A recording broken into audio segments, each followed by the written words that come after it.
Voyons ensemble comment trouver l'expression de la différence de marche qui se note delta, dans le cas qui est actuellement affiché et qui concerne, on le voit, deux dioptres parallèles, donc une lame à face parallèle, une lame qui prend en sandwich de l'air, c'est-à-dire qu'à l'intérieur de la lame c'est de l'air, donc on parle d'une lame d'air à face parallèle. Ce genre de lame, pour observer des interférences, il faut les éclairer avec des rayons très variés, très inclinés. Là j'ai représenté un rayon incliné avec un angle I, et ce sont des lames qui produisent beaucoup de rayons, plein de rayons réfléchis, plein de rayons transmis. Là, dans cet exercice, on étudie la famille des rayons réfléchis, les rayons qui globalement sont repartis par le haut de la lame, et donc on dit que c'est une lame d'air à face parallèle étudiée en réflexion. Pour arriver à trouver la formule de la différence de marche, il faut trouver la différence de marche géométrique et y ajouter la différence de marche physique. Ces deux termes sont calculés de deux manières différentes, mais par contre ces deux termes sont calculés en s'appuyant très très fortement sur le schéma et en visualisant les deux rayons, donc le rayon R2 ici, que je vais colorier pour le visualiser en vert, et le rayon R1 en rouge, qui sont tous les deux partis de la même source, de la source S, mais qui n'ont pas suivi le même chemin. Et c'est pour ça qu'ensuite, quand ces deux rayons R1 et R2 seront forcés de se rencontrer, quand ils iront vers une lentille convergente, puis sur un écran, sur l'écran on verra des franges brillantes ou des franges sombres. On n'en sait rien pour l'instant parce qu'on n'a pas encore trouvé la formule de la différence de marche, justement delta, et c'est ce qu'on veut faire. Alors, pour la différence de marche géométrique, il faut juste regarder quel rayon a fait le plus de chemin et comment il a fait ce chemin en plus. Le plus pratique, c'est de partir de la fin, par exemple de prendre R2 et de regarder comment R2 a fait son trajet. Donc il est venu de là, il est passé par la plaque de verre, il a fait un aller et un retour dans l'air, il a traversé la plaque de verre, et il est en réalité venu de là. Voilà son trajet.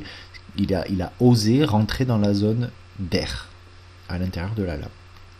Le rayon rouge, lui, il n'a pas osé rentrer dans l'air.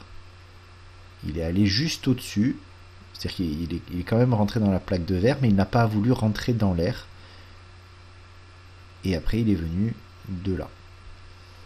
Donc on voit bien avec ces deux couleurs que le rayon vert a fait un petit peu plus que le rayon rouge. En fait, le rayon vert, il a fait exactement ça là, cet aller-retour dans l'air. Il a juste fait un aller-retour dans l'air de plus que le rayon rouge, et c'est exactement la définition de la différence de marche géométrique.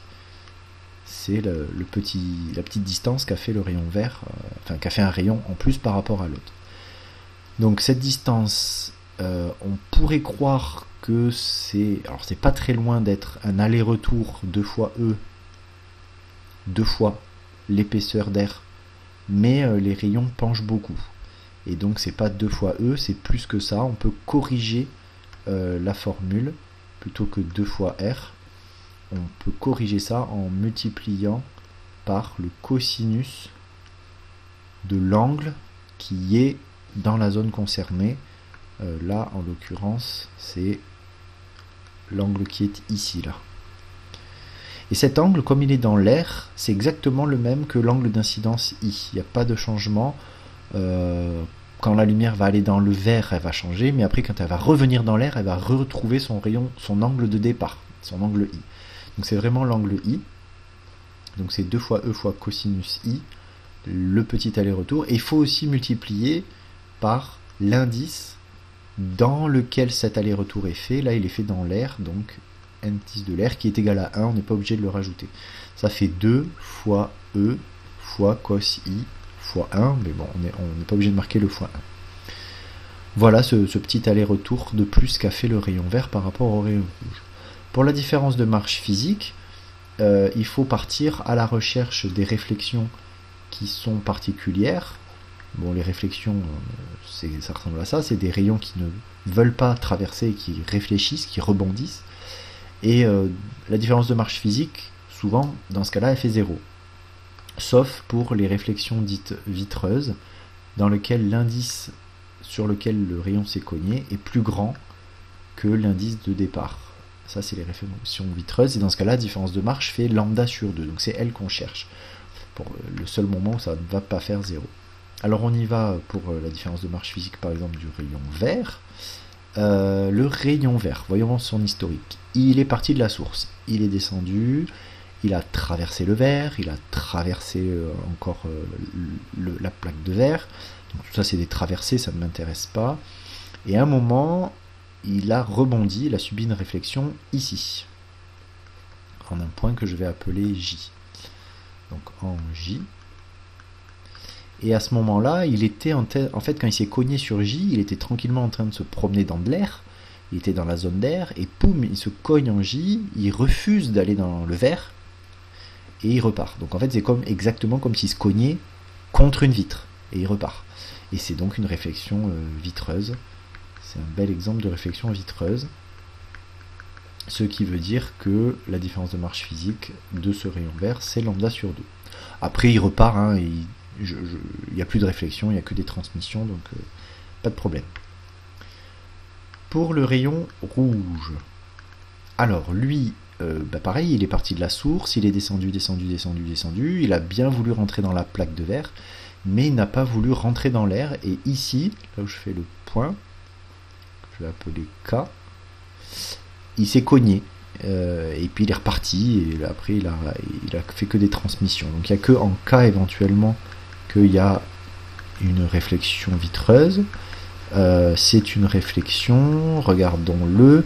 Au moment où il se cogne en K, il est en train de se promener dans du verre. Donc il est dans du verre, il se promène dans du verre, il se cogne en K, il refuse de rentrer dans l'air. Il est dans du verre et il refuse de rentrer dans l'air. Sauf que l'air, c'est un indice plus faible. Et donc ce n'est pas une réflexion vitreuse. C'est une réflexion non vitreuse.